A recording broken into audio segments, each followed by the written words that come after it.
our boy Yuso and Kankanen, right? I think.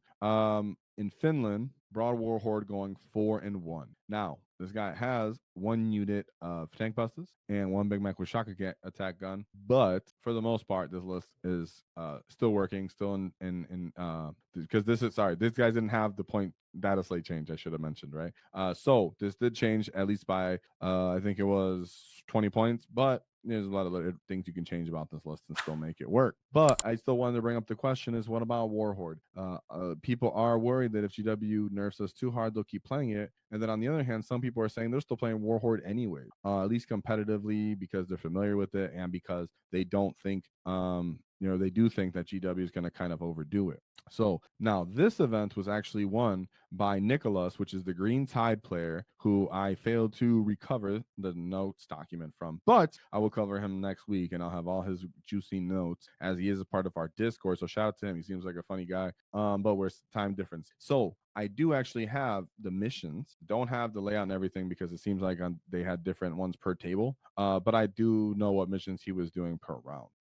Mr. Yusuf Kankanen. So we'll talk to Nicholas soon, or we'll get his notes soon, and then know what's going on here. But he still got fifth place, and he just ended up losing the last round. So great work by him and his Warhorde list. So let's take a look at the Warhorde and how our gets are doing who love to get stuck in. He said, I feel like all those lists got jailed by Zod. I feel like the last two did for sure. The other ones, they put up a good fight. Then, so we have two beast bosses, a Big Mech with Drilla and Tractor Blaster. Interesting. Big Mac with shock attack gun. Gazgul Thraka making his appearance once again in Warhorde. Absolutely love that. I think I would always do it if I was still playing Warhorde right now. One baby mech and then a war boss with Follow Me Lads. Interesting how you didn't bring Follow Me Lads on the Big Mac. I don't think that's just me. That typically, if I would tell you this was what was happening, that if you brought the Big Mac and you brought Warhorde, you would assume if you paid for Follow Me Lad, it would go on the Big Mac. But in this case, put it on the War Boss. Pretty cool.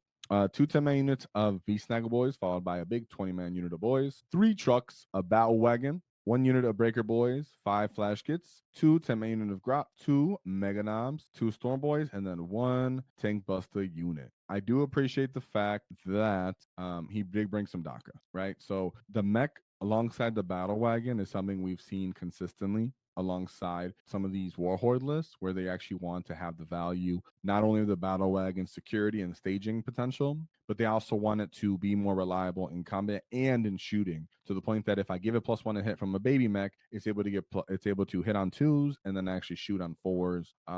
That is appealing because you still want it to be doing something, right? That was one of the contestations that you can have between a kill rig and a battle wagon is the kill rig is activating more times if you're counting all of its phases. So the battle wagon in this case gets some value from that. Now, of course, you could always use a truck and then use firing deck, give that +1 to hit, and then the stuff shoot out of it, whether it's tank busters and flash kits if they're acting as a SWAT team and they can shoot out of that. So that's a good idea for the most part. So having the dock is good for that. And then 2 units of Storm Boys, kind of what I like is the bare minimum. Very rare that people get away with not taking those. And if you can pay for the third gas bodyguard, I do typically advise it, but it's easier said than actually done. Now, he brought a 20-man unit of boys. Again, we see the beast bosses are like no other in this detachment, my boy. So I'm down for beast bosses almost at all times in Warhorde. But I do appreciate the 20-man unit of boys. And in that case, that's where he put Follow Me Lads on. And then he didn't put it on the Big Mac because he put it on the War Boss. And then they both went in the same unit. But, that's just me saying I would put it on the Big Mac anyways.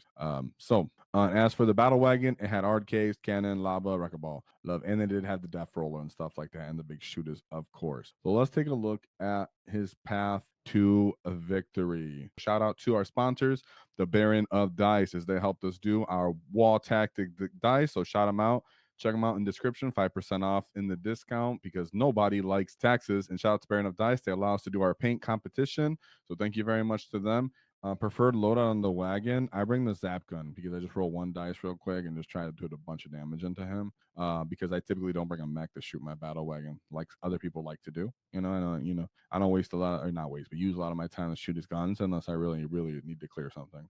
So we go into his first game. Make sure I'm not pressing the wrong names because my boy's out here in Finland. Actually, I should have showed off the event more because my boy Nicholas told me that this is the biggest event in Finland from what I've seen. And yeah, see, so he has the maps right here. It says right here the rounds and everything of the ITC. So I clicked the wrong thing. I'll go back over here. Bam. Let's take a look at his first game. Okay.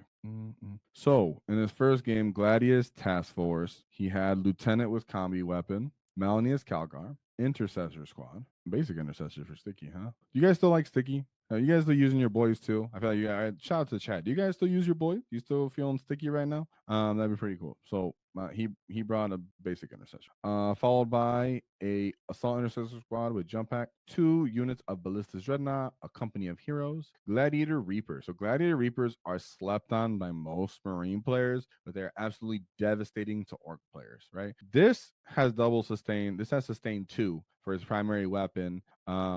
For this Gatling cannon, it has sustain 2 and actually does big damage on orc boy bricks. If they preemptively call the Oath of Moment on like your 20-man unit of boys, if it's not inside of a wagon, of course.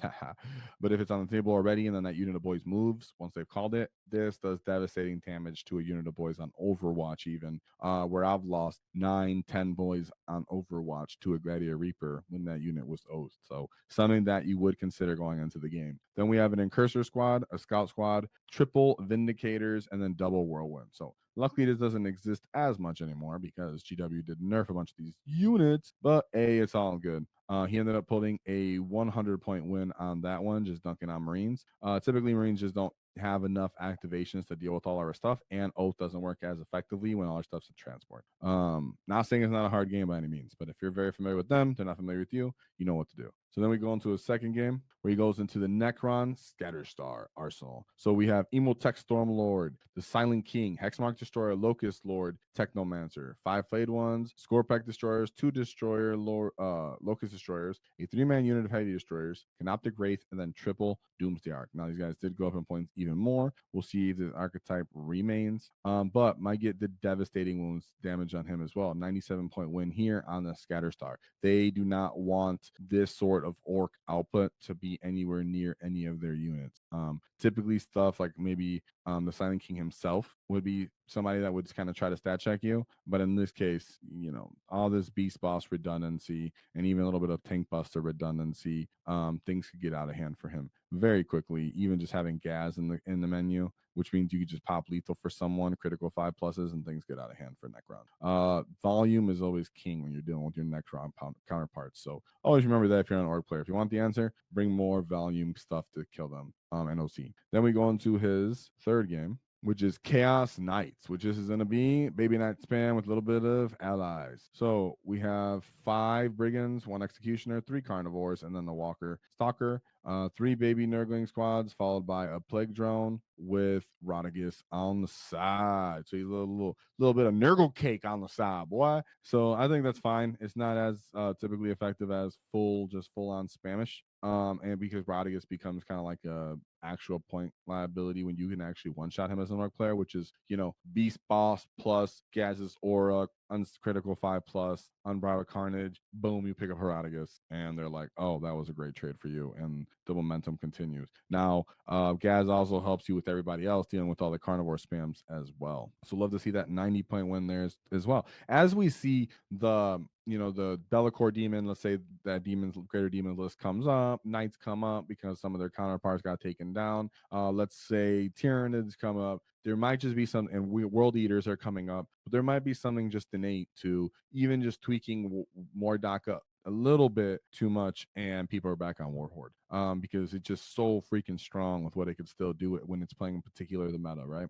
Then we go into his fourth game where speaking of Demonic Incursion, the Be'lakor demon list. So we have Be'lakor, Great Unclean One. This is actually not the Be'lakor detachment, but as Be'lakor, the Great Unclean One with Endless Gifts, Shalaxi Halbane, Scarbrand, and the Maskell Slanesh, Plague Bearers. 3 3-man units of Fiends, and then 3 3-man units of Screamers. Now, Fiends change, so they might not be on this again, but you just simply should expect to see demons on the menu at events you hit. be familiar with them and what their data sheets are, what it takes to kill them. But if you're in Warhorde, you have what it takes to kill them. If you're bringing it standard beast bosses, gas volume is king. But then he goes into our last get, which is the get that we're going to cover next week, who ended up winning the whole event that I have notes for, which is our boy Nicholas. So Nicholas was the green tide player. So we'll have details exactly how he won this game, so tune in for that. But he brings to us what I like to call the Noah archetype. So Noah's Ark, where he's in our Discord. Noah is here in America. He's also been featured on the channel. He gave notes and everything. But our boy Nicholas is dealing with a whole different meta, whole different terrain layout. So he had to come out with his own ideas and his own tweaks to it. So he gave everybody love. He's all over the chat talking, and he's a lovely individual. So he did let some things be known that he did put a different character combinations than what we featured before. So he has a war boss with the +1 strength and enhancement,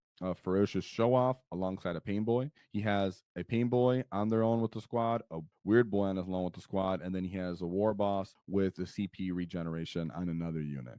So he does have the characters spread out and in that sort of way. He has 4 20-man units of boys, and then a 10-man unit of boys, 2 5-man units of flash kits, a Gretchen unit, commandos, followed by 5 ludas, and then 2 units of storm boys, followed by 2 units of tank busters. So this list did simply change. Typically, they took out the ludas and doors. I think pretty much just ludas for the most part, from what I've seen, and some other stuff. So this list still fully remains intact. And he did say he intentionally brought Green Tide, reading the meta, reading that in this community that he's at, that everybody's bringing a lot of 3 wound models, a lot of tough vehicles, demons, elite infantry. So Nicholas was doing a direct counter to the meta. And I don't think Arget, Usuf doesn't have options or the weapons for this, because he absolutely does to a degree, but it's hard if the enemy doesn't give them to the tide early enough to you for you to start cracking into it.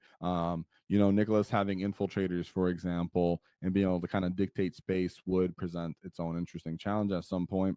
And the fact that Nicholas's list does have guns too, so it's not like he's not doing anything. So both of them have a little bit of guns. Both of them want to get stuck in and fight. Ultimately, I would say there might be a question of, is there enough volume to chew through everything? Because sustain doesn't always go off, and not everything is viable to punch another orc boy. For example, when you're speaking of what it takes for like a tank buster to punch another boy, is not necessarily wounding them well.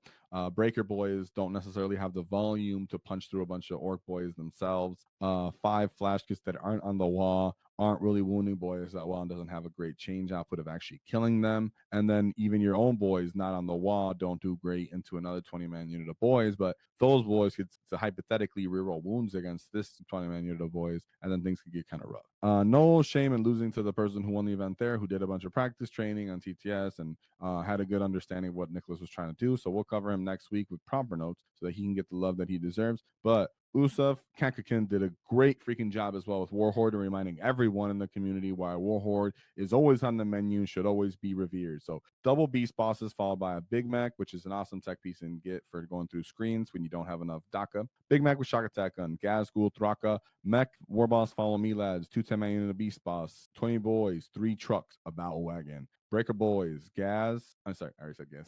A 5-man unit of flash kits, 2 minimum size unit of Gretchen, minimum size unit of Meganobs with one with a kill saw and a power claw in each hand, 2 5-man unit storm boys, and then a tank buster with rocket pistols and the pulsar rocket. So shout out war to another successful war horde. If you enjoyed the clip, check out the full video here. If you'd like to see more tactics, click here. Let's get stuck in, lads!